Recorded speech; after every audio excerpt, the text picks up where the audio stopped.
Across the country, in mills, factories, shops, and hospitals, more and more people are becoming sick on their jobs.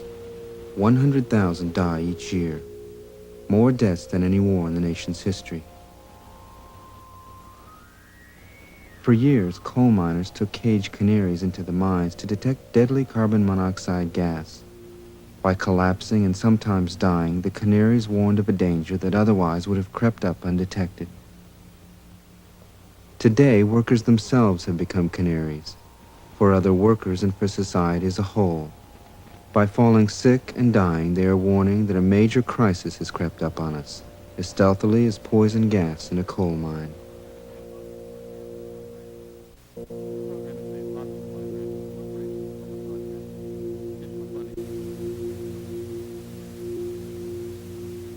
Our story begins in a quiet farming town in the heart of Central California's San Joaquin Valley.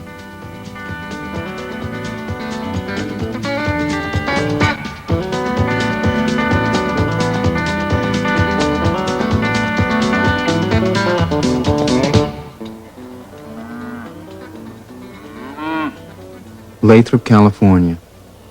On the outskirts of town is Lathrop's largest employer, Occidental Chemical Company. Oxy is a subsidiary of Occidental Petroleum, one of the 20 largest corporations in the world. 350 workers, mostly men, operate this plant.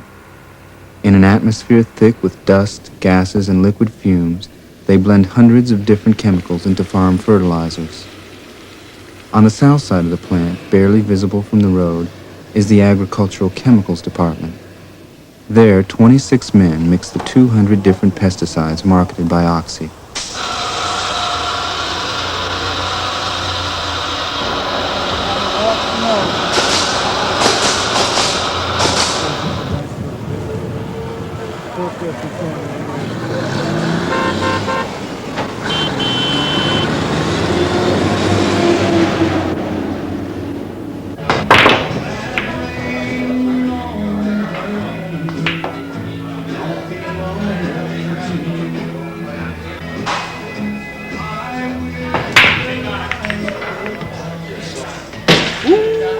Oxy owns all this land.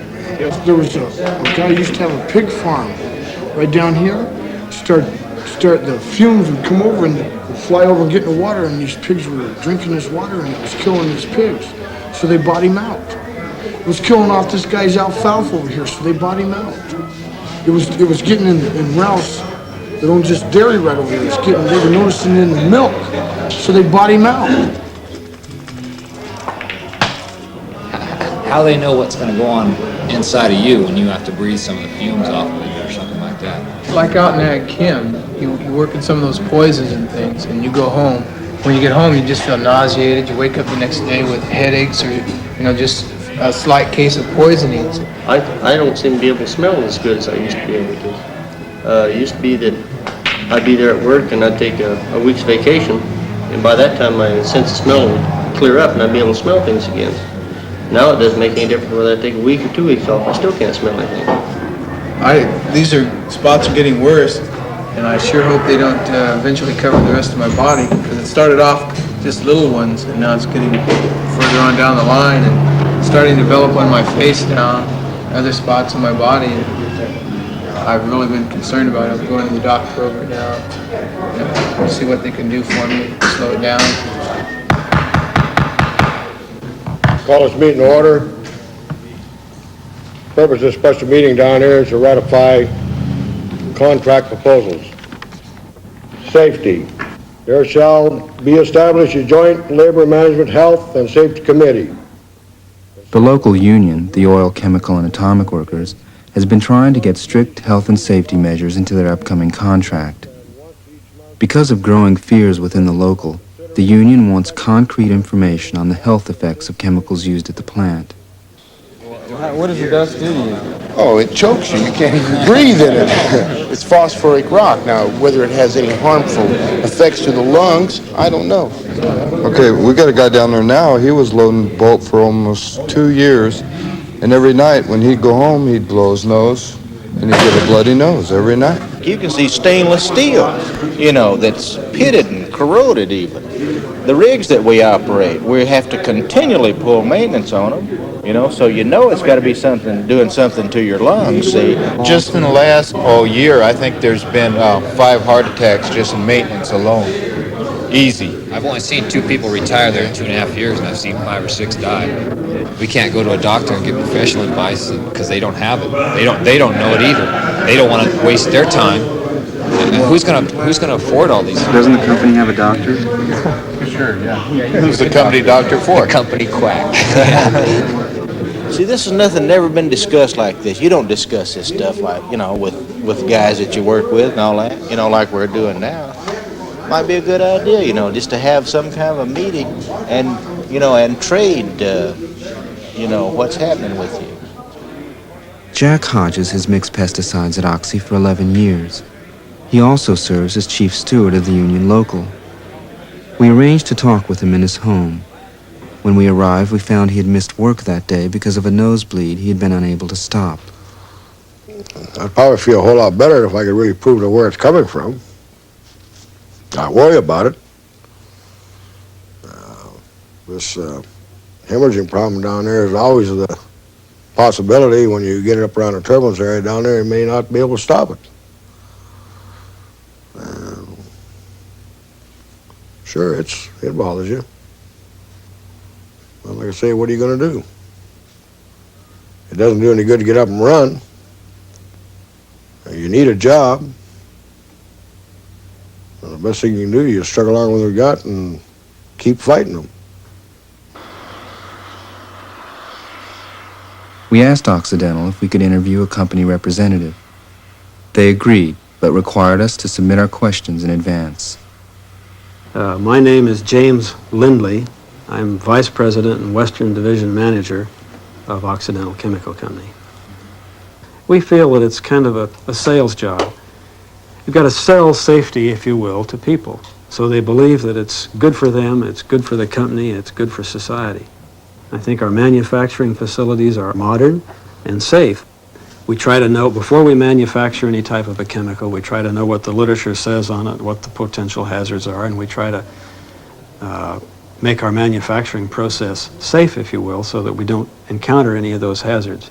Granted, I'm not in the plant very often, but I think that there are lots of potential hazards in all of society, and you learn to live with them.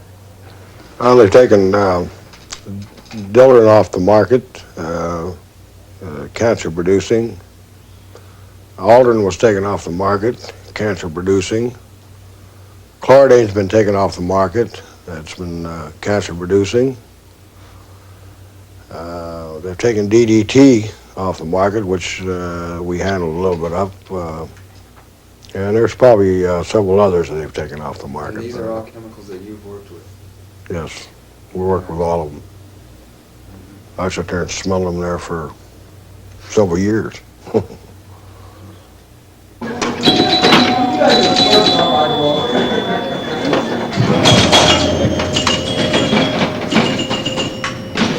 A lot of them, it's really affecting their health, and they just, because of their family, they stick it out. And in my opinion, in the long run, it's not going to pay. If they die, as far as the company's concerned, they'll replace them with somebody standing out there in line and they're, starving for a decent paying job. And it's hard to be able to quit and start all over. The pay that they're getting right now, they're just barely making it. If they've got to take a cut in pay, that they'll lose, like maybe their home or an automobile or something. People say, well, you're foolish, you ought to quit. You're going to die. I kind of realize that too, that it has shortened my lifespan. And I think it's going to shorten everybody's lifespan that works out there, but right now my main concern in life is raising my kids, so I have to weigh the bad against the good. And I've been out there 10.5 years, and that's what keeps me going back day after day. If you need a job, you get up around my age, you're 48 years old, who's going to hire you? And you got a whole bunch of people out there like that. Where are you going to go?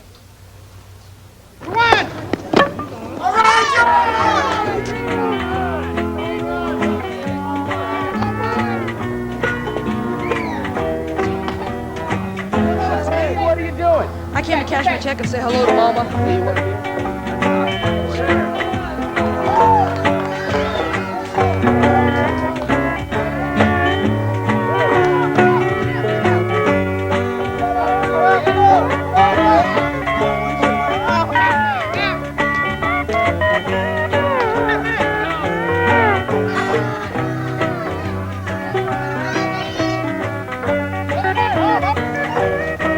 Charlie's up now. More fun out here than we have out at work, I guarantee you that.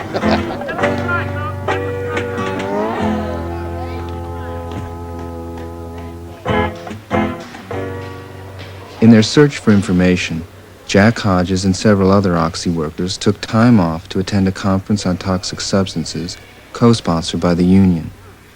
The speaker was Dr. Barry Commoner, a nationally recognized expert on the effects of industrial chemicals. The petrochemical industry has invented a whole series of chemical reactions which do not occur in living things. That is, this is an industry which takes raw materials, oil, natural gas, water, some inorganic chemicals, and converts them into what? Well, into the thousands of substances that you now wear, eat, wash with, and so on. All of the new synthetics. When you make a man-made substance, which is not present in living things, the very fact that it's not present is likely to mean that it is incompatible with living things. And therefore the workers who deal with it are exposed to new chemical forms, and we who eat the foods that have synthetic additives are exposed to chemicals that living things have never been exposed to before. I think chemicals, they are affecting us. They have to be. There's quite a suspicion down there of people being sterile, not having kids. They're trying to have kids, but they're not having them. I can't think of the last time that anyone, their wives had a baby. Who's the last one, Ted? And that's been 4 years ago? Yeah. 3 or 4 years ago. And the majority of the guys working out there are all under 40. A lot of them are 20 or so, in their early 20s. So you can take it from there. It was rumored there when I first went there that said anybody that worked in that department for more than 2 years couldn't produce children. And I haven't. I'll tell you what, man, hearing something like that gives me cold chills, you know. And I'm working out there, man. I want to have kids, man. Well, you know, you're talking about the long-term effects. You know, you're talking about one right there that's pretty close to my heart, man, you know, because I want to have me a couple, you know. And something like that, man, just even thinking about something like that, or even thinking about those kids would come out wrong, man, just gives me cold chills, you know. What's my situation? I'm just sterile, that's all. How long ago was it that you worked in ag chem now? 1968. How long were you there? 2 years. 2 years. Have you had any children since you've left? Nope. How do you feel about that? Well, my feeling is I've been cheated because I've always wanted just one more. I don't want to overpopulate the world, but I would have liked to have had 2 children. And I've adjusted to the fact, though, that one's it. How does your wife feel about it? Well, I know her feelings are a little bit deeper than mine. She's felt real cheated about it, but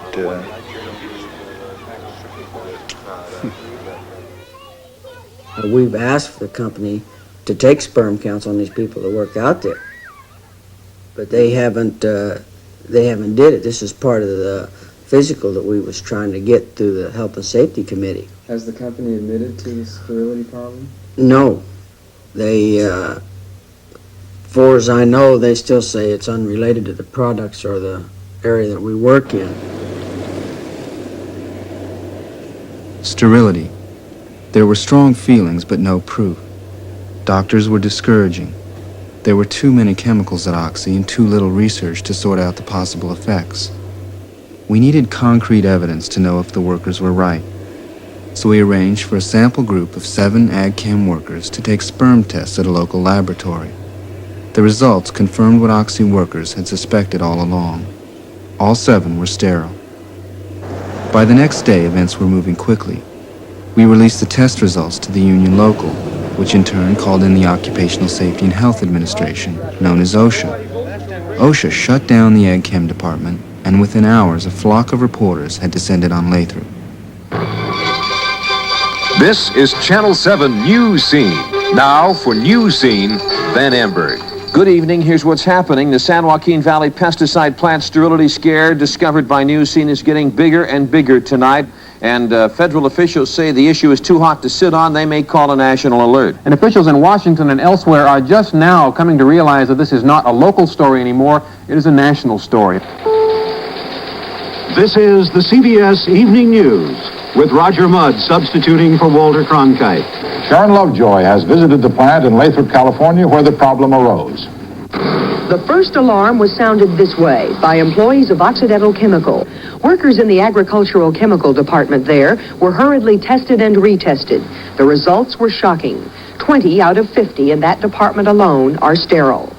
Several days later, when the source of the sterility was still unknown, Occidental's own doctor referred health department officials to the Hine-Torkelson report, a 1961 study which showed that DBCP, one of the pesticides made at Oxy, caused sterility in rats.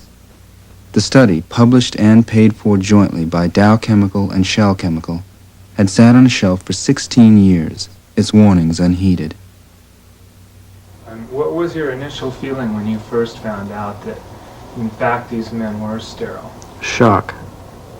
We had no idea, I had no idea at all that we had any kind of a process here in our plant operations that could do such a thing to a human being.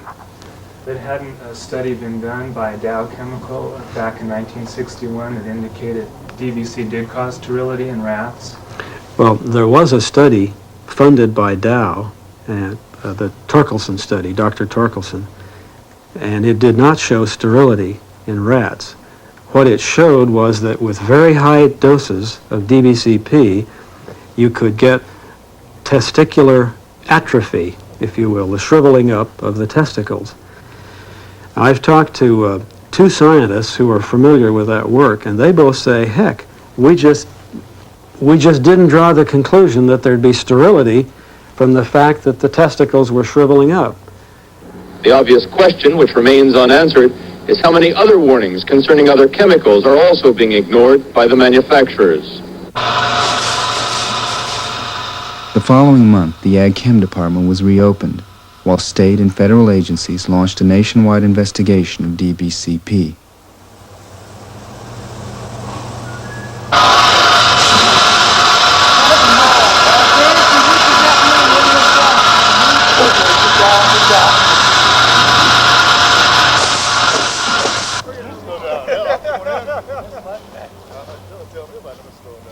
In following weeks, 62 workers at Dow Chemical in Magnolia, Arkansas, and 16 Shell workers in Mobile, Alabama, were also found to be sterile from working with DBCP. Further tests at Occidental showed that field salesmen and former workers were also sterile. The government temporarily pulled DBCP off the market. The ones we knew were dangerous, poison, we took real care with them, you know? But nothing was ever said about DBCP doing, anything to you as far as that goes. Well, there's one thing bad against DBCP as far as handling it, except that it would burn you. And we run it every day. Then it comes out with this. Seems like that's a little late, really, to be telling us then after 5 or 6 years of it. They got to make it look good now.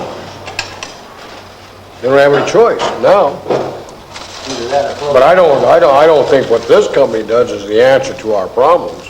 We may solve this one particular problem, but you get rid of this one chemical down there, they're going to have 5 more come in here, and they're going to test it the same way they did DBCP, and they're not going to know whether it's cancer producing or whether the safety limit they set up there is right. Do they run a lot of DBCP here? Oh, yeah, man, that was the main product we had here. That took away about half of our business, I'll bet. At least half of our profit, I'll bet. It's too bad that they're having to use people as guinea pigs. That's what I feel. I mean, if someone come up and said, okay, you've got a choice. You can work here and not have any children, or you can work somewhere else and have children. But they didn't give us a choice. They just, you know, sure, I volunteered to go to work out there, but I didn't know this was going to happen.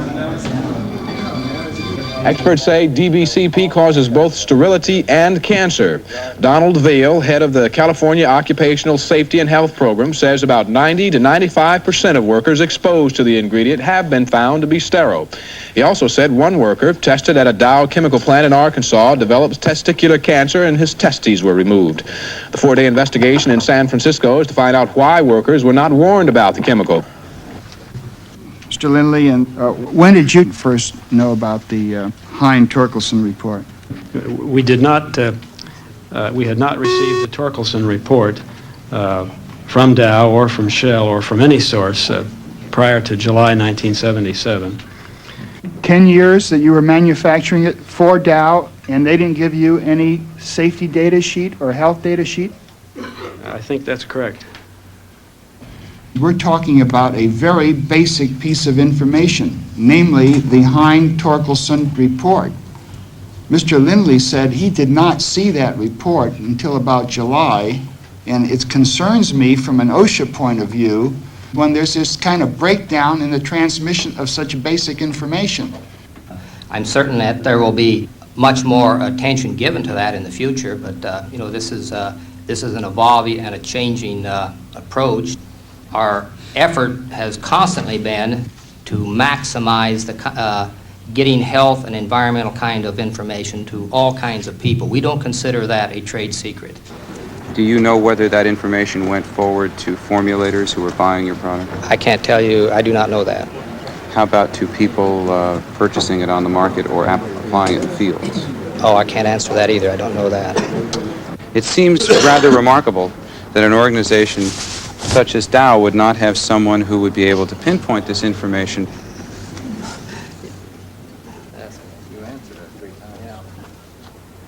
For more than 20 years, California farmers have been using it to kill tiny worms that nibble at crop roots, despite reports of its harmful side effects.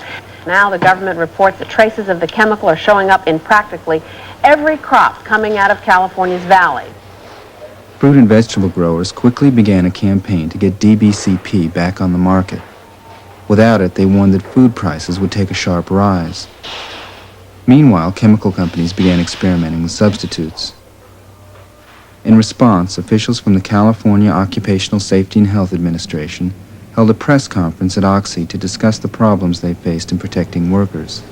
There is an OSHA program with a limited staff trying to enforce standards on certain dangerous chemicals.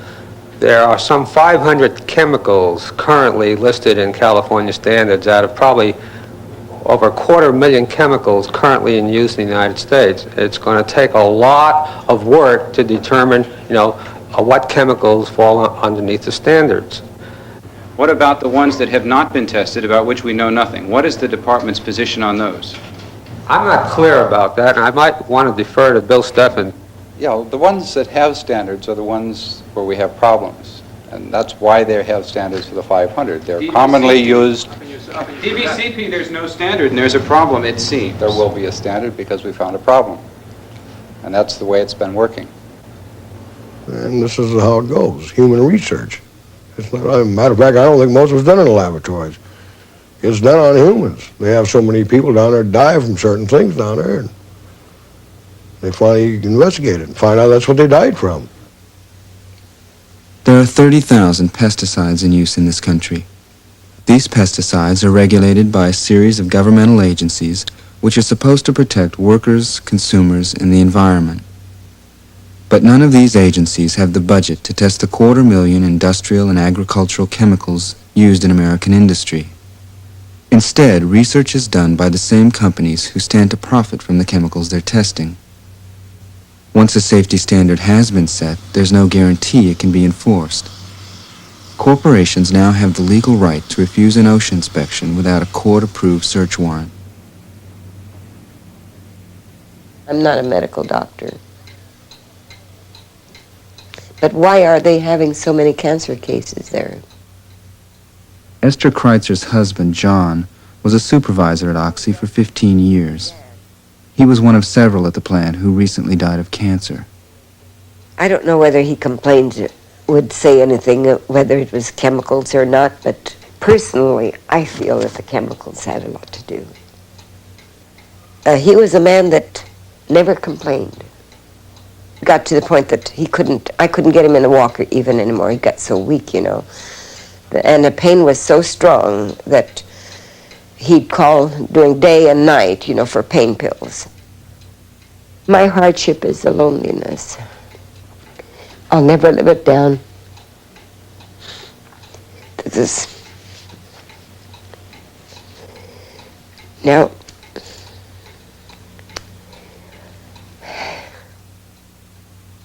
you can say anything you want to, but large corporations, Occidental Chemical for one of the largest, and their whole, that's all they're in business for. They're in business to make money, you know, regardless as to what happens to my life or Jack's life or anybody else's life that works out there. If you stay in that plant and put up a fight, some type of a fight, you're going to be able to help things out. But if you get up and leave it, they're going to keep on doing the same thing over and over again. Their number one priority will still be money until somebody puts their foot down and say, hey, you're going to quit killing those people, you're going to quit giving them cancer. When that happens, then they'll take us into consideration. But until then, we're just going to have to live day by day, just like we're doing now. Try to get them correct these measures. It might not do me any good. It might not do Soto any good. It may not do the other people in the plant any good. But so many years down the road down there, I think we're going to do some good. It's a long time coming, but I think we're going to do some good. When the publicity had died down at Oxy, some things had changed and others had not. The union forced the company to install a new ventilation system in the Ag Chem department.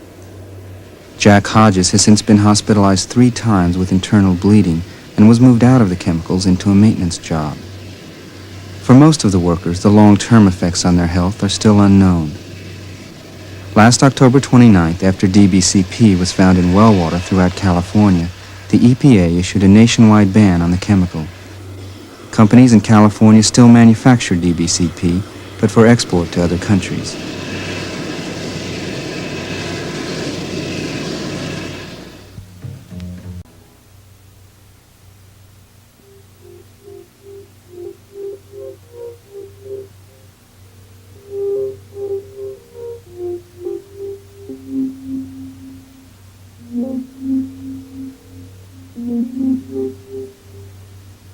The making of this film has left us with some basic questions.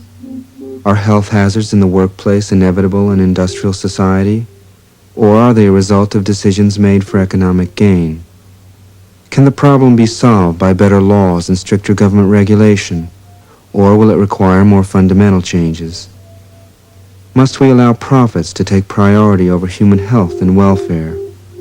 When will workers and consumers have control over decisions that profoundly affect their lives? In what plant, in which community will this story be repeated? Which of us will be the next Canary?